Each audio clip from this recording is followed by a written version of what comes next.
할렐루야. 주의 선하신 은혜가 오늘도 우리 사랑하는 교우님들의 삶과 가정과 직장과 사업의 터전 위에 언제나 함께 하시기를 간절히 소망합니다. 우리 말씀을 듣기 전에 기도하도록 하겠습니다. 사랑이 많으신 하나님 아버지, 저희들의 수많은 부족함에도 불구하고 우리를 사랑하셔서 지난 한 주간도 우리와 동행하여 주시고, 주의 걸어간 이날 아침 비록 몸은 멀리 있지만 영은 하나 되어 하나님께 예배하게 하신 것을 감사합니다. 주의 선한 은혜가 오늘도 저희들과 함께 하셔서 우리가 주 앞에 드리는 찬송과 기도를 기뻐 받아주시며, 주의 거룩한 성령님의 조명을 통하여 진리가 우리 안에 풍성히 채워짐을 인하여 새로운 한 주를 살아갈 때에 주의 백성답게 살아갈 수 있도록 은혜를 더하여 주시옵소서. 주 예수 그리스도의 이름으로 기도드립니다. 아멘. 오늘 우리에게 주신 하나님 말씀은 우리 지난주와 동일하게 베드로전서 1장 1절 2절의 말씀을 보도록 하겠습니다. 제가 받들어 읽겠습니다. 예수 그리스도의 사도 베드로는 본도, 갈라디아, 갑바도기아, 아시아와 비두니아에 흩어진 나그네 곧 하나님 아버지의 미리 아심을 따라 성령이 거룩하게 하심으로 순종함과 예수 그리스도의 피 뿌리심을 얻기 위하여 택하심을 받은 자들에게 편지하노니 은혜와 평강이 너희에게 더욱 많을지어다. 이제 지난주에 우리가 베드로전서에 대해서 서론적인 부분으로 한번 생각해 봤다면, 이제 오늘부터는 본격적으로 베드로전서의 말씀을 상고하려고 하는데, 특별히 오늘 우리가 읽은 1절과 2절을 통해서 하나님이 우리에게 주신 은혜의 진리를 함께 나눠보려고 합니다. 첫 번째는 하나님의 택하심을 받은 사람들, 곧 나그네의 삶으로 이끌림을 받은 우리 자신에 대해서 생각해 보려고 합니다. 베드로전서는 이미 우리가 읽으면서 본 것처럼 본도와 갈라디아, 갑바도기아, 아시아와 비두니에 살고 있는 신자들, 교회들을 향한 편지라고 할 수 있습니다. 베드로 사도는 이 편지를 보낼 때에 이 신자와 교회들을 달리 부르고 있는데, 바로 오늘 본문이 우리에게 보여주는 것처럼 택하심을 입은 자들과 그리고 흩어진 나그네들이라는 표현입니다. 여기에서 택하심을 입은 자들이라는 표현은 한글 성경을 보게 되면 1절에 나타나지 않고 2절에 등장하고 있는 것을 우리가 볼 수 있습니다. 여러분 다시 한번 보도록 할까요? 2절 말씀, 성령이 거룩하게 하심으로 순종함과 예수 그리스도의 핏뿌림을 얻기 위하여 택하심을 받은 자들에게 편지하노니 은혜와 평강이 너희에게 더욱 많을지어다. 그러나 헬라어 성경을 우리가 보게 되면 이 택하신 자들이라는 표현은 흩어진 나그네들이라는 표현과 더불어서 베드로 사도가 자기를 소개한 후에 즉시 나타나고 있는 것을 우리가 볼 수 있습니다. 헬라어 성경을 제가 한번 읽어보게 되면 페트로스 아포스톨로스 이에수스 크리스토, 예수 그리스도의 사도 베드로, 이런 뜻인데, 그 다음 하는 말이 에클레크토이스, 파레피데모이스, 디아스포라스, 폰투, 갈라디아스, 이런 식으로 진행이 됩니다. 그래서 베드로 사도는 예수 그리스도의 사도 베드로는 택하심을 받은 자들, 흩어진 나그네들, 본도와 갈라디아와 갑바도기아와 아시아와 비두니에 살고 있는 이라고 이렇게 글을 기록하고 있습니다.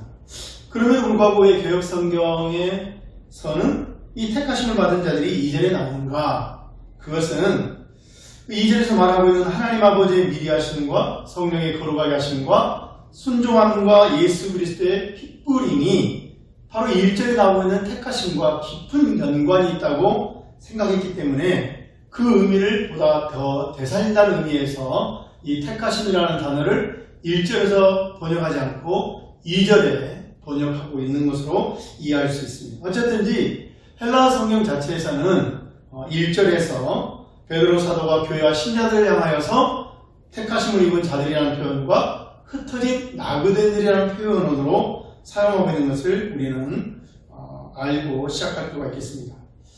그런데 여기서 한 가지 생각할 수 있는 것은 이 택함을 받은 사람들이라는 것과 또 흩어진 나그네들이라는 이 표현은 어떤 뉘앙스를 보게 되면 서로 조화를 이룰 수 없는 것처럼 여겨집니다. 무슨 말이냐면 택하심을 입은 자들이라는 표현을 우리가 들었을 때 우리 마음속에 즉각 떠오르는 생각은 무엇이겠습니까? 택하심을 입었다라는 이 단어가 주는 뉘앙스는 확고하다, 견고하다, 그리고 요지부동의 의미가 떠올린다고 한다면 흩어진 나그네들이라는 표현은 왠지 수용되지 못하고 배척을 당하고 그래서 정착하지 못한다는 이미지를 보여주고 있습니다. 바로 그런 맥락에서 택함을 받은 자들이라는 표현과 흩어진 나그네라는 표현이 굉장히 상이하게 우리에게 다가올 수 있다는 것이죠. 그럼에도 불구하고 베드로 사도가 이 두 가지 표현을 통해서 신자와 교회들을 일컫는 것은 본도와 갈라디아와 갑바도기아와 아시아와 비두니아에 살고 있는 신자들이 지금 처하고 있는 상황을 이해할 수 있는 가장 정확한 표현이 바로 택함을 받은 자들과 흩어진 나그네들이라는 표현이기 때문에 그렇습니다. 먼저 베드로전서를 통해서 우리가 이 편지를 받고 있는 신자와 교회들이 어떤 상황에 놓여져 있는가를 한번 생각해 볼 수가 있겠습니다. 1장 6절 말씀을 보게 되면 그러므로 너희가 이제 여러 가지 시험으로 말미암아 잠깐 근심하게 되지 않을 수 없으나 오히려 크게 기뻐하는도다 라고 말하고 있습니다. 여기서 우리가 주목할 수 있는 것은 여러 가지 시험으로 말미암는다라는 것이죠. 그러니까 이 지역에 살고 있는 신자들과 교회들이 겪고 있는 여러 가지 많은 시험들이 있는데 이게 한 번으로 끝나는 것이 아니라는 것이죠. 한 가지 문제를 해결하면 또 하나의 문제가 다가오고 이 문제를 해결하면 또 하나의 문제가 다가오는 여러 가지 많은 시험 속에서 거듭되어지고 계속해서 몰아치게 되는 몰아붙이는 그런 시험들을 당하고 있는 형편의 교회와 신자가 놓여 있는 것을 우리는 알 수 있습니다.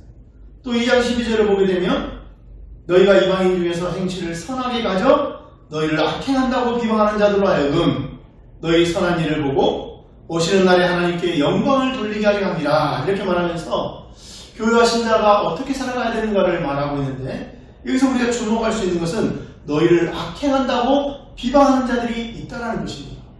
정말로 신자와 교회가 악을 행하여서 비방하는 것이 아니라 그들의 편견과 오해에서 비롯되어진 악심으로 말미암아 그들을 비난하는 비방이 그들에게 있었다는 것이죠. 함께 더불어가는 삶 속에서 그 더불어가는 사람들이 우호적인 사람들이 아니라 호시탐탐 기회를 노리고 뒤에서 악의적인 수군거림을 사람들과 나누게 될 때 그것은 많은 고통을 가질 수밖에 없을 것입니다. 또 그 다음 2장 13절을 보게 되면 인간의 모든 제도를 주를 위하여 순종하되 복은 위에 있는 왕이다 이렇게 말하면서 어떤 그 제도적인 어떤 상황 속에서 교회와 신자가 순종할 것을 권면하고 있는데 이러한 것이 권면된다는 말은 역설적으로 말하면 이러한 제도가 결코 교회와 신자들에게 우호적이고 또 긍정적이지 않았기 때문에 교회와 신자들이 이를 거부하고 또 이로 말미암아 어떠한 책을 잡히지 않을 수 있도록 베드로 사도는 하나님의 공의 안에서 그들의 권위를 인정하고 순종하라라고 권하는 것으로 생각해 볼 수 있습니다. 다시 말하면 당시에 이 교회와 신자가 살아가고 있는 사회라는 것 자체가 제도라는 것 자체가 하나님의 백성들로 하여금 그 신앙을 지키며 살아가는데 결코 우호적이지 않고 많은 어려움을 가져다 주는 그런 구조적인 문제를 가지고 있다는 것을 우리가 볼 수 있는 것이죠. 또 2장 18절을 보게 되면 또 이렇게 말합니다. 사환들아 범사의 두려움으로 주인들에게 순종하되 선하고 간용하는 자들에게만 아니라 또 까다로운 자들에게도 그리하라. 아마도 갑바도기아, 갈라디아, 아시아와 비두니와 본도 살고 있는 신자와 교회들 가운데에서는 자유인이 아니라 또 뭔가 스스로 사업을 하는 사람들이 아니라 누군가에게 속해 있는 바로 사활의 삶을 살고 있는 사람들이 있었던 것 같습니다. 그런데 문제는 그들의 위에 있는 그들을 다스리고 또 그들의 주인된 자들이 결코 선하고 자비로운 사람만 있지는 않았다는 것이죠. 이 18절의 말씀을 보게 되면 특별히 까다로운 자들에게도 그렇게 하라라고 말하는데 이 까다로운 자들이라는 헬라의 의미를 보게 되면 윤리적으로도 올바르지 못한 그러한 상태를 의미하는 것을 보게 되면 그들의 위에 있는 사람, 다시 말하면 상사들이 그리스도인 신자와 교회들로 하여금 윤리적으로도 올바르지 못한 일을 요구하고 또 합당한 합당하지 못한 일들을 그들에게 강요한다는 것을 어느 정도 짐작할 수가 있습니다. 그럼에도 불구하고 베드로 사도는 말하기를 그들에게 순종하되 그저 선하고 관용 있는 사람들에게만 아니라 그러한 사람들까지라도 잘 섬기는 사람이 되어야 한다고 말하고 있습니다. 3장 1절을 보게 되면 아내들아 이와 같이 자기 남의 편에게 순종하라. 이는 혹 말씀을 순종하지 않는 자라도 말로 하지 않고 그 안의 행실로 말미암아 구원을 받게 하려 함이니 라고 말하고 있습니다. 이 3장 1절의 말씀을 유추해 보게 되면 아마도 남편 된 자들 중에서는 예수를 믿지 않는 많은 사람들이 있었던 것 같습니다. 그럼에도 불구하고 그러한 남편들에게 순종하는 것이 마땅하다라고 말합니다. 여러분 가정생활 하면서 우리가 겪게 되는 많은 의견 충돌이 있습니다. 갈등이 있습니다. 특별히 신앙 때문에 갖게 되는 의견 충돌과 갈등은 많은 문제를 야기하는 것을 우리들이 또 경험할 수도 있고 또 우리 주변 사람들을 통해 볼 수 있습니다. 이러한 의견 충돌과 갈등이 있을 때 그 사람이 예수를 안 믿는다는 이유만으로 그를 무시하거나 그를 또 외면하지만 하는 것입니다. 그럼에도 불구하고 그를 존대하고 존중하고 그에게 순종하라고 말합니다. 이러한 여정을 통하여 그로 하여금 복음의 선함을 알게 하고 그것을 통하여 그로 하여금 예수 그리스도를 믿게 하도록 하라라는 베드로의 권면을 우리가 볼 수 있는 것이죠. 4장 1절에 보게 되면 또 베드로 사도는 이렇게 말합니다. 그리스도께서 이미 육체의 고난을 받으셨으니 너희도 같은 마음으로 갑옷을 삼으라. 여기 보게 되면 이 베드로 사도가 지금 편지를 보내고 있고 베드로전서를 받고 있는 교회와 신자들이 당하고 있는 핍박이라는 것이 그저 정신적인 것 아니면 사회적인 것이 아니라 직접적으로 육체의 핍박을 당하는 그러한 고난이라는 것을 우리가 또 알 수 있습니다.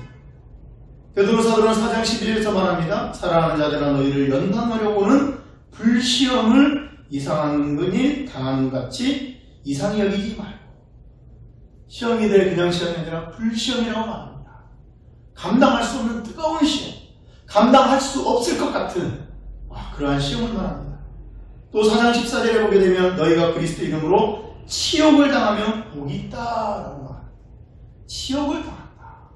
그리스도를 믿는다는 이유만으로 수치를 당하고 조롱을 당하고 비난을 당한다. 바로 이러한 것들이 베드로 사도의 편지를 받고 있는 교회와 신자들이 살고 있는 사회요 또 사람들이었으며 그러한 상황이었던 것이죠. 이러한 상황들 속에서 용납받지 못하고 또 계속되어지는 시련과 근거 없는 비난과 그리고 구조적인 부조리 속에서 핍박을 겪어야 되는 교회와 신자들은 어쩌면 그들의 마음속에 당장 어디론가 쫓겨날 것 같은 그런 위기감을 느끼지 않을 수 없었고 그런 의미에서 그들은 나그네들이라 불리울만 하겠습니다. 그럼에도 불구하고 여기서 우리가 놓치지 말아야 되는 것은 베드로 사도가 이들을 나그네라고 부르는 것은 그들의 상황이 그와 같기 때문에 그들을 그렇게 부르는 것이 아니라 그들이 원래부터 택하심을 받은 것과 더불어 나그네로 부름을 받았기 때문이라는 것을 우리가 놓치지 말아야 합니다. 베드로전서 1장 17절을 보게 되면 베드로 사도는 이렇게 말합니다.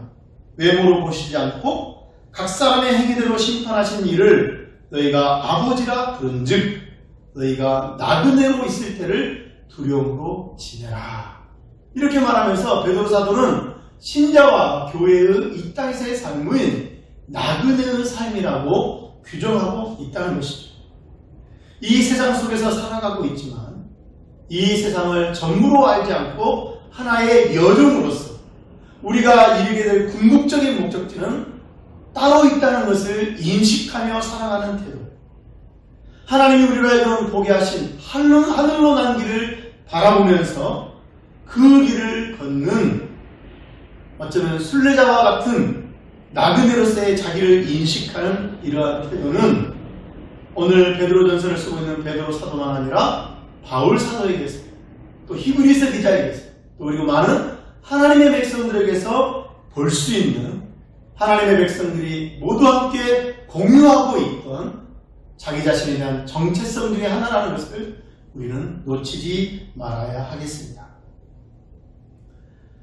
사람들에게 환영을 받지 못하고 배척을 당하고 오해와 비난 속에서 권력과 인기의 중심에 있는 것이 아니라 멸시와 소외자로서 살아가는 삶.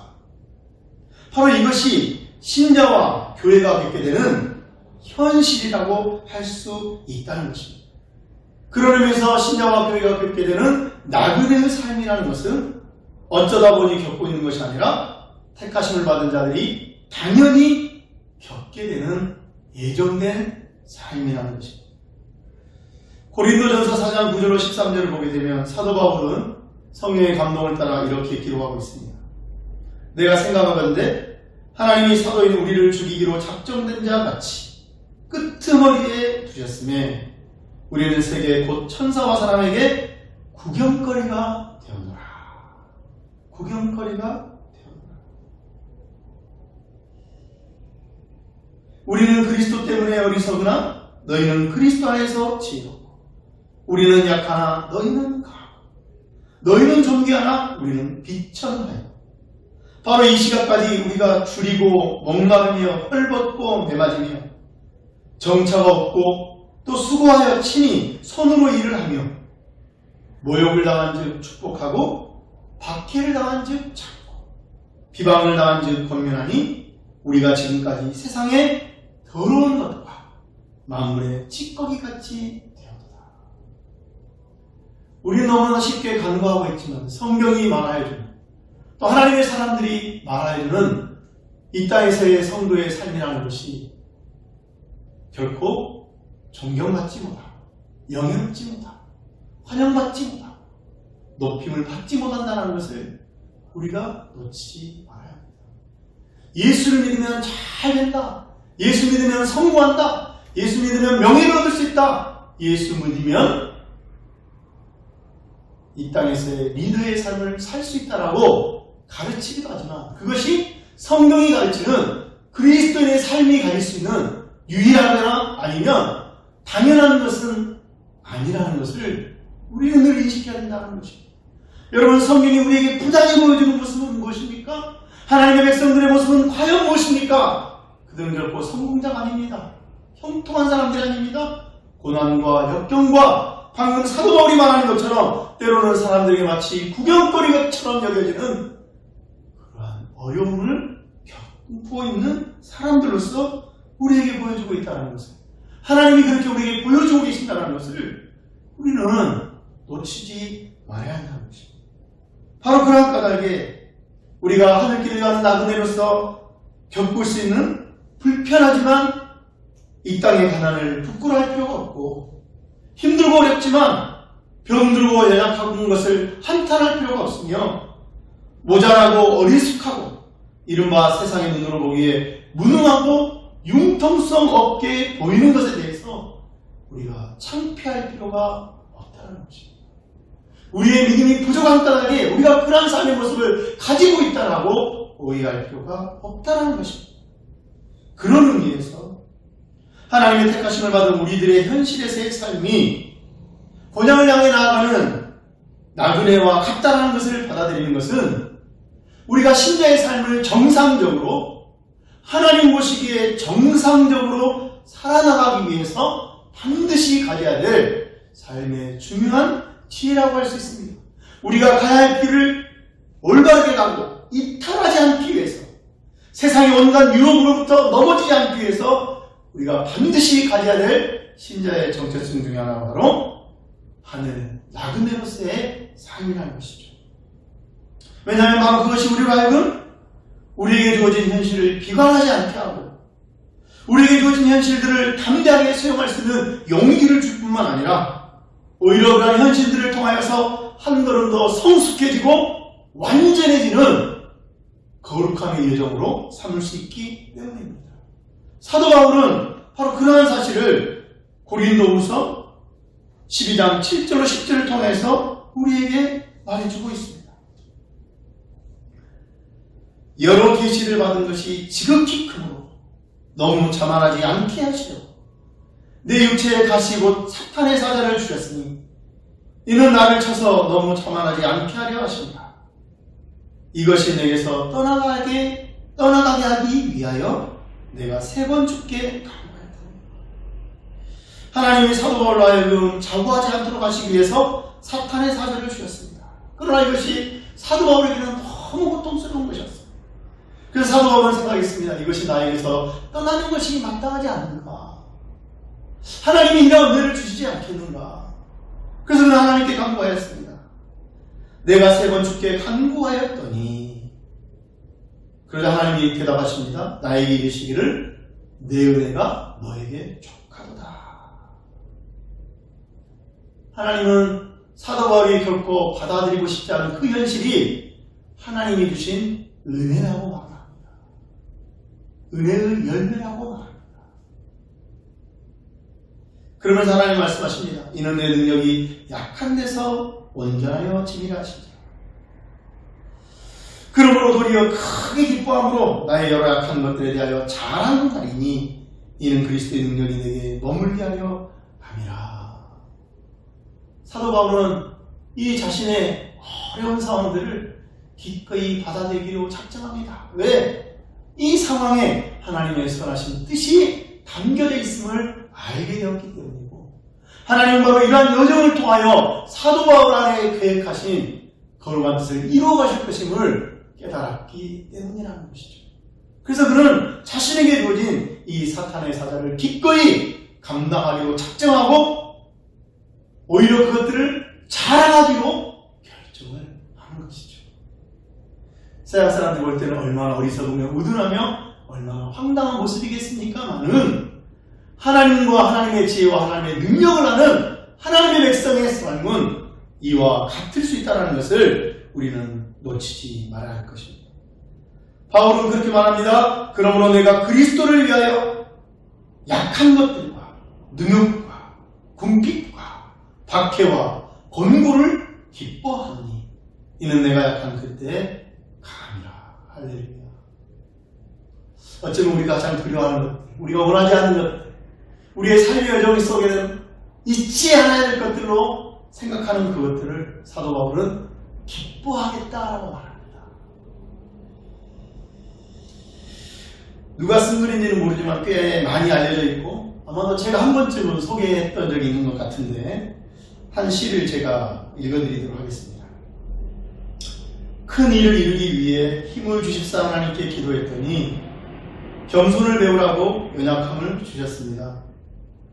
많은 일을 하려고 건강을 구했더니 보다 가치 있는 일을 하라고 병을 주셨습니다. 행복해지고 싶어 부유함을 구했더니 지혜로워지라고 가난을 주셨습니다. 세상 사람들의 칭찬을 받고자 성공을 구했더니 뽐내지 말라고 실패를 주셨습니다. 풍요로운 삶을 누릴 수 있도록 모든 것을 달라고 기도했더니 모든 것 누릴 수 있는 삶 그 자체를 선물로 주셨습니다. 구한 것 하나도 주어지지 않은 줄 알았는데 내 소원 모두 들어주셨습니다. 하나님의 뜻을 따르지 못한 삶이었지만 미처 표현 못한 기도까지 모두 들어주셨습니다. 나는 이 세상에서 가장 많은 축복을 받은 사람입니다.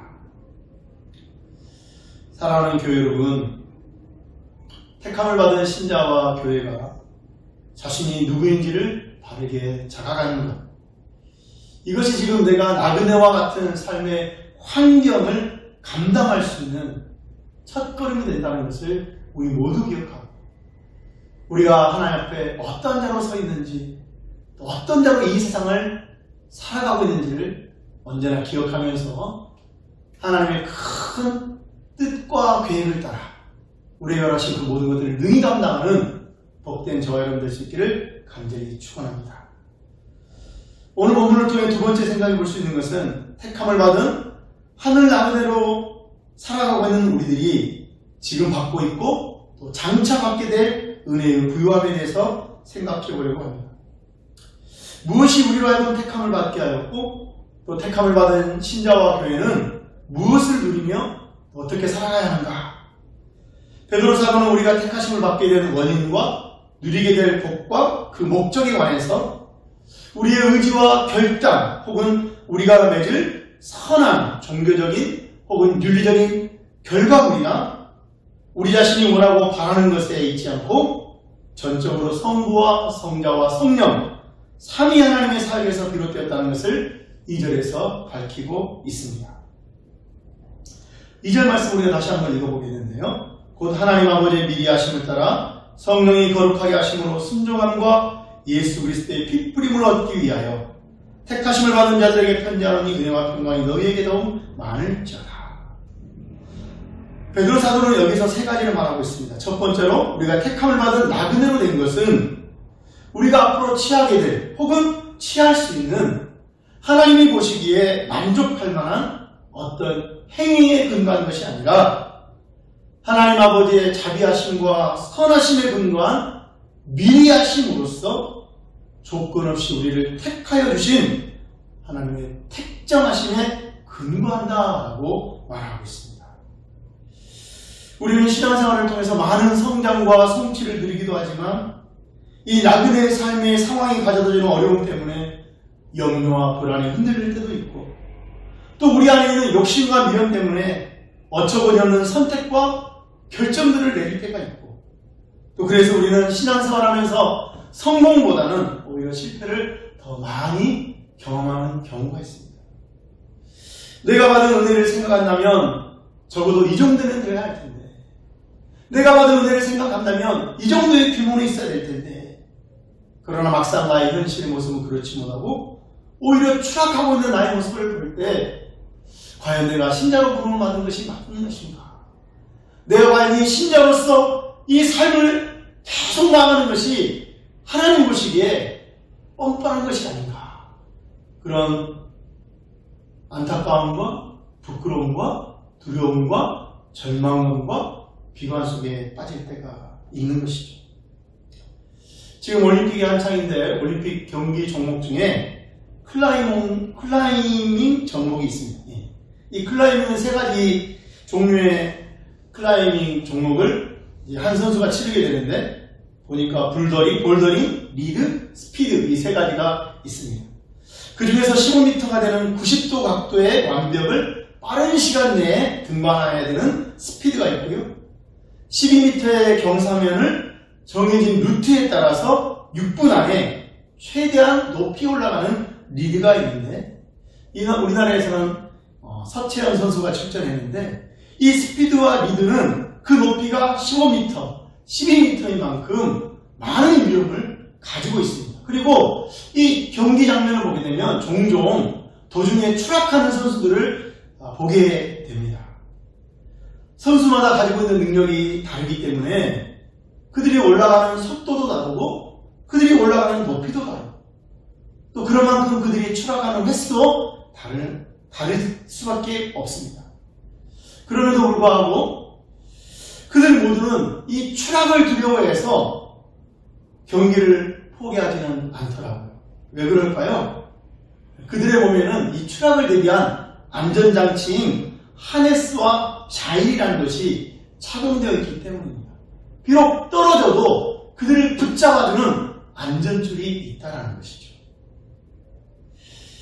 하늘나라의 삶을 살아가는 우리들이 삶의 여정에서 만나는 수많은 문제들로 말미암아 넘어지고 또 주저앉고 추락하게 되더라도 우리가 그런 일로 여상하게 이 하늘나라의 삶을 살아갈 수 있다라고 생각할 수 있는 이유가 어디 있는가?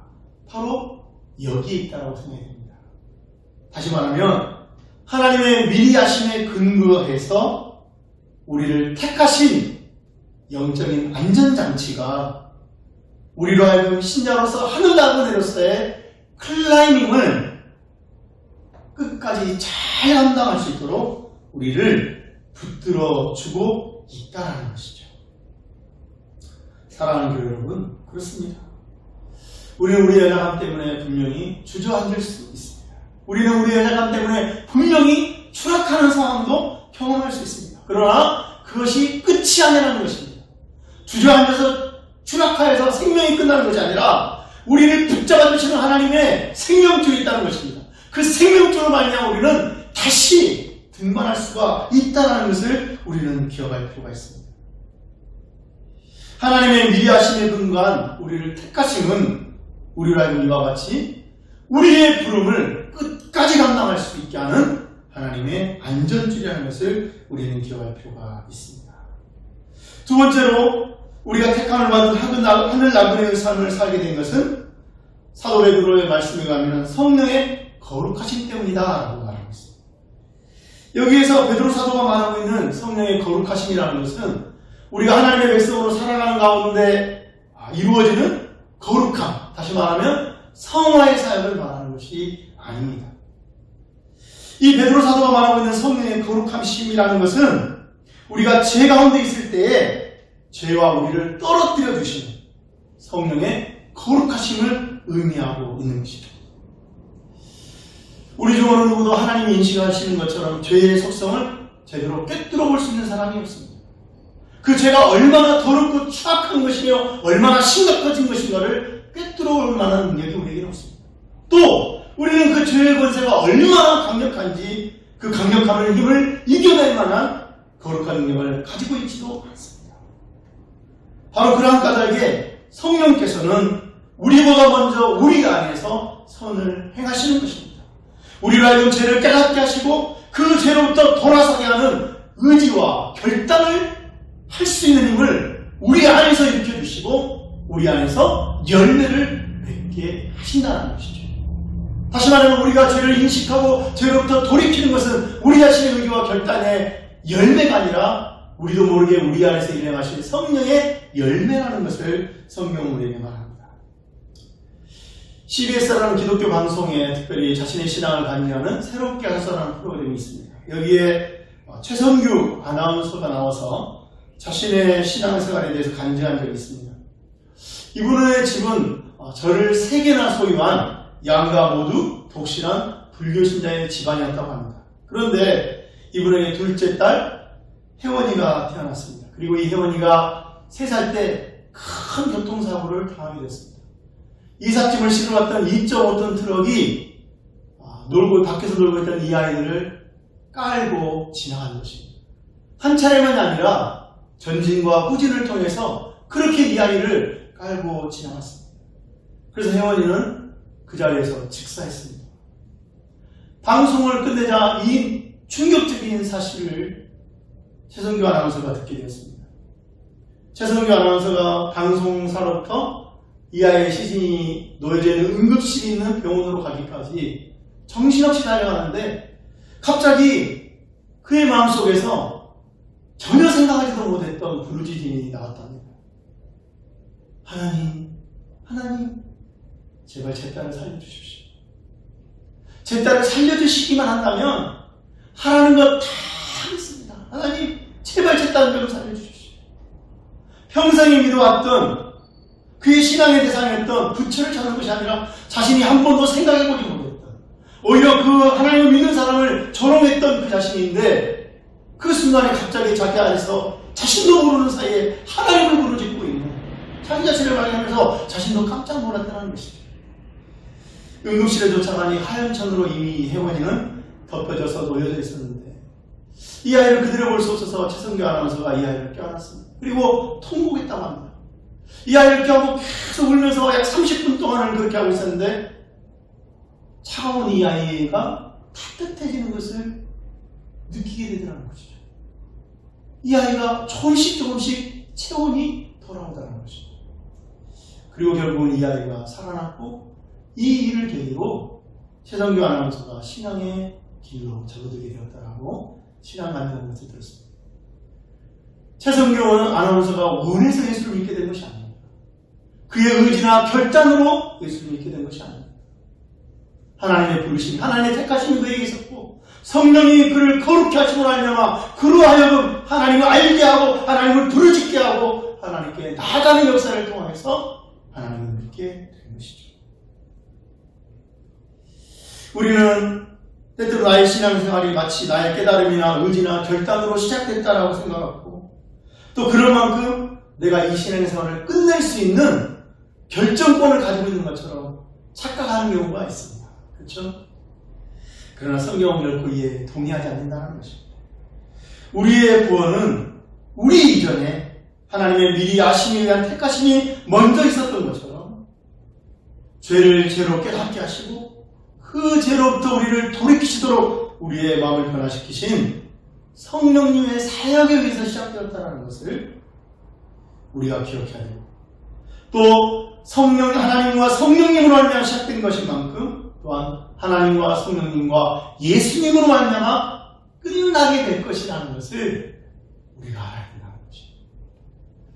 여러분, 끝날 때까지 끝난 것이 아닙니다.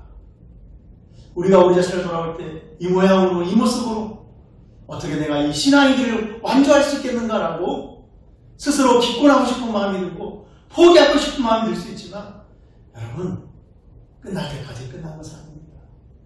나에게 달려있지 않습니다. 나를 부르신 하나님께서 되었다, 끝났다라고 말씀할 때까지는 끝나는 것이 아닙니다.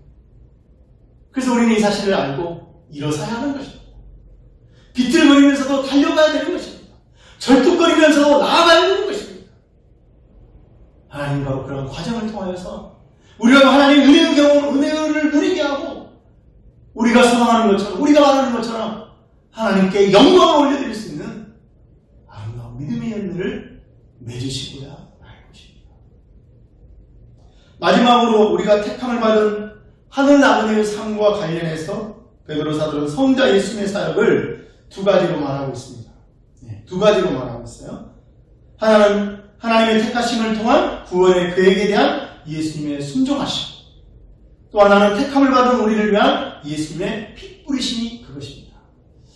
이것은 실은 우리가 가지고 있는 이 개혁성경 2절의 내용과는 상이한 내용이라고 할 수 있습니다. 2절의 내용에 보게 되면 예수 그리스도의 피 뿌리심을 얻기 위하여 택하심을 입은 자들, 이렇게 말하므로 마치 우리가 예수 그리스도의 말씀을 듣고 그분에게 순종하고 그분에게 핏뿌림을 얻기 위해서 택하심을 받았다라는 뉘앙스지만, 헬라어 원문을 보게 되면 그렇게도 해석할 수 있지만, 방금 제가 말씀드렸던 것처럼 오히려 전적으로 여기서 말하는 순종함과 핏뿌림은 예수님의 사역으로서 성부 하나님에 대한 순종함과 더불어 또한 예수님이 우리를 위하여 친히 핏뿌려 주심을 강조하는 것으로도 해석할 수가 있습니다. 특별히 그 가운데 제가 주목하고 싶은 것은 이 예수님의 피 뿌리심에 대한 것입니다. 베드로 사도는 지금 예수님의 피 흘리심을 말하는 것이 아니라 피 뿌리심을 말하고 있습니다. 이 피 흘리심과 피 뿌리심은 굉장히 다른 것이죠. 베드로 사도는 우리 한 사람 한 사람을 위한, 헬라어 말하면 크란티몬 하이마토스, 우리 한 사람 한 사람을 위한 예수님의 피 뿌리심을 말하고, 구약 성경의 용례를 보게 되면 피를 뿌린다는 것은 아무데나 누구에게나 뿌려지는 것이 아닙니다. 반드시 구체적인 대상을 향하여서 구체적인 목적을 가지고 뿌려지는 것이 핏뿌림이라는 겁니다. 명확한 대상과 명확한 목적을 가진 구속적인 행위가 핏뿌림이었다는 것이죠. 예를 들어 레위기 14장 1절로 8절에 나병 환자가 나음을 입었을 때 그의 나음을 증명하는 것을 기록하고 있는 내용을 우리가 한번 살펴볼 수 있습니다. 레위기 14장 1절로 8절 말씀, 여호와께서 모세에게 말씀하여 이르시되 나병 환자가 정결하게 되는 날에 그대는 이래하니 곧 그 사람을 제사장에게로 데려갈 것이요 제사장은 진영에서 나가 진찰할지니 그 환자에게 있던 나병 환부가 나왔으면 제사장은 그 정결함을 받을 자를 위하여 명령하여 살아있는 정결한 새 2마리와 백향목과 홍색실과 우슬초를 가져오게 하고, 제사장은 또 명령하여 그 새 하나는 흐르는 물 위 질그릇 안에서 잡게 하고 다른 새는 산채로 가져다가 백향목과 홍색실과 우슬초와 함께 가져다가 흐르는 물 위에서 잡은 새의 피를 찍어 나병에게서 정결함을 받은 자에게 7번 뿌려 정한다 하고, 그 살아있는 새는 들에 놓을지며 정결함을 받는 자는 그의 옷을 빨고 모든 털을 밀고 물로 몸을 씻을 것이다. 그러하면 정하니. 여기서 보게 되면 이 희생명으로 삼은 새의 피를 나병 환자에게 7번 뿌리도록 구체적으로 명확하게 가르치시는 하나님의 명령을 우리가 볼 수 있습니다. 예수 그리스도께서 우리를 위하여 피를 뿌리셨다는 사실이 우리에게 무엇을 의미하는 것입니까? 내가 오늘도 신자로 교회를 섬기면서 하늘 나라로 살아가는 이 삶이 어쩌다 보니까 그렇게 된 것이 아니라 믿는 가정에 태어나서 아니면 또 가족 중에 누구나 믿어서 그렇게 하다 보니 되어진 것이 아니라 정확하게 나를 향해 베풀어진 값비싼 희생을 통해 이루어졌다는 것을 베드로 사도는 성령께서는 베드로 사도를 통하여 우리에게 말씀하고 있다는 것이죠. 베드로전서 1장 18절 19절의 말씀에서 베드로 사도는 이렇게 말합니다. 너희가 알거니와 너희 조상이 물려준 헛된 행실에서 대속함을 받은 것은 은이나 금같이 없어질 것으로 된 것이 아니요 오직 흠없고 점없는 어린 양 같은 그리스도의 보배로운 피로 된 것이니라. 우리가 예수를 믿게 되고 신자로 살아가게 되고 하나님 나라의 백성으로 나그네의 삶을 살게 된 것은 비할 수 없는 성자 예수 그리스도의 값비싼 희생을 통하여 이루어진 것임을 우리가 기억하는 것이 마땅하다는 것을 오늘 베드로 사도는 말하고 있는 것입니다. 말씀을 정리하도록 합시다. 베드로 사도는 하나님의 택하심을 받아 나그네로 사는 우리의 삶이 성부와 성자와 성령의 성삼위 하나님의 사역의 열매라는 것을 강조하면서 그리고 3절과 7절을 통하여 이 은혜가 우리에게 가져다줄 찬란한 영광을 말해주고 있습니다. 여러분 3절과 7절의 말씀에 주목해 보실까요? 우리 주 예수 그리스도의 아버지 하나님을 찬송하리로다. 그의 많으신 긍휼대로 예수 그리스도를 죽은 자 가운데서 부활하게 하심으로 말미암아 우리를 거듭나게 하사 산 소망을 잊게 하시니 썩지 않고 더럽지 않고 쎄하지 아니하는 유업을 잊게 하시나니 곧 너희를 위하여 하늘에 간직하신 것이다.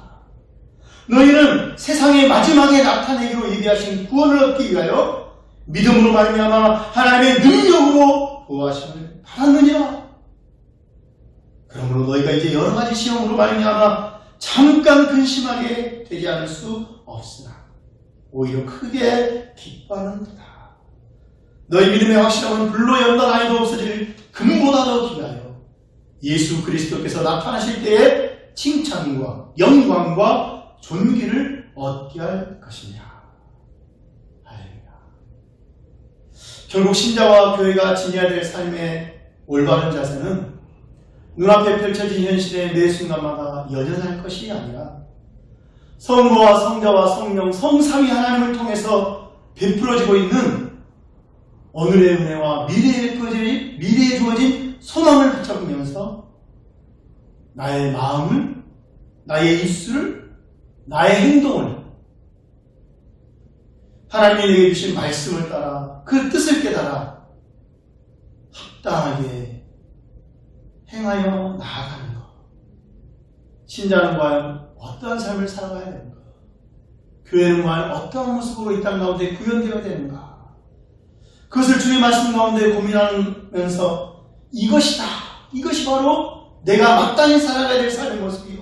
내가 마땅히 섬겨 세워가야 될 교회의 모습이다라고 하나님이 가르쳐 주셨을 때 그것을 드러내기 위하여 수많은 실패와 수많은 넘어짐에도 불구하고 끝까지 포기하지 않고 노력하고 모자란 부분을 채워주시고 나와 늘 함께 하셔서 이 믿음의 선한 나그네 길을 완주하게 하실 하나님의 도우심을 간구하며 살아가는 것이라 할 수 있을 것입니다. 베드로 사도는 바로 이러한 진리를 통해 본도와 갈라디아와 갑바도기아와 아시아와 비두니아에서 나그네의 삶을 사고 있는 하나님의 택한 백성들에게 지금 고군분투하고 있는 그 믿음의 삶을 포기하지 마라.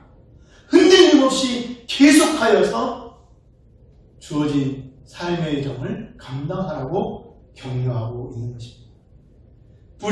오늘 우리도 이 말씀을 통하여 성령님께서 우리에게 주시는 이 격려의 말씀을 내게 주시는 것으로 받고 그러나 이번 새로운 한 주간도 하나님의 택한 백성답게 또 하늘길을 가는 나그네답게 그런 믿음의 삶의 여정을 살아갈 수 있는 우리 모두 됐을기를 간절히 축원합니다.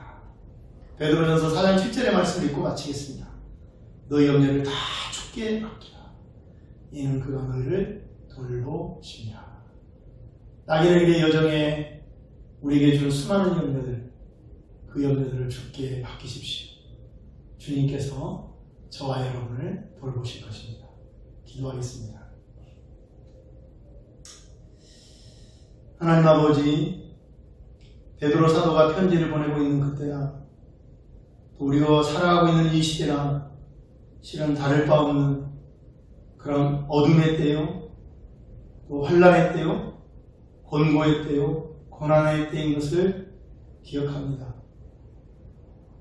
성령께서 베드로 사도를 통하여 주의 백성들로 하여금 하나님의 택함 받은 자의 사실을 늘 기억하고 그의 하나님이 허락하신 하늘의 소망을 둔 하늘 아그네스의 삶을 살아가게 하신 것처럼 주여 오늘도 우리들에게도 또한 그와 합당한 은혜를 베풀어 주셔서 우리가 이 땅을 살아갈 때 어떠한 상황에 놓여 있든지 우리가 택함 받은 자라는 사실을 기억함으로 말미암아 또 우리가 하늘의 소망을 향하여 나아가는 나그네의 삶의 여정을 가고 있다는 사실로 말미암아 우리가 결코 넘어지되 주저앉지 않고 일어서서 달려가는 신앙의 삶을 살아갈 수 있도록 우리 모두를 인도하여 주시옵소서. 새로운 한 주가 시작됩니다. 코로나19로 말미암아 많은 어려움들이 우리에게 주어지고 있습니다. 우리로서는 능히 감당할 만한 힘이 없음을 주 앞에 고백합니다. 주님이여, 주께서 주의 백성들에게 그 모든 것을 감당하게 하셔서 참으로 그들의 신앙의 삶을 완주하게 하셨던 것처럼 주여 우리로 하여금 이 모든 여정을 감당할 수 있는 은혜를 베풀어 주시옵소서. 주 예수 그리스도의 이름으로 기도합니다. 아멘. 새로운 한 주도 우리 주님의 선한 은혜로 승리하는 저와 여러분 될 수 있기를 간절히 축원합니다. 사랑합니다. 감사합니다. 축복합니다.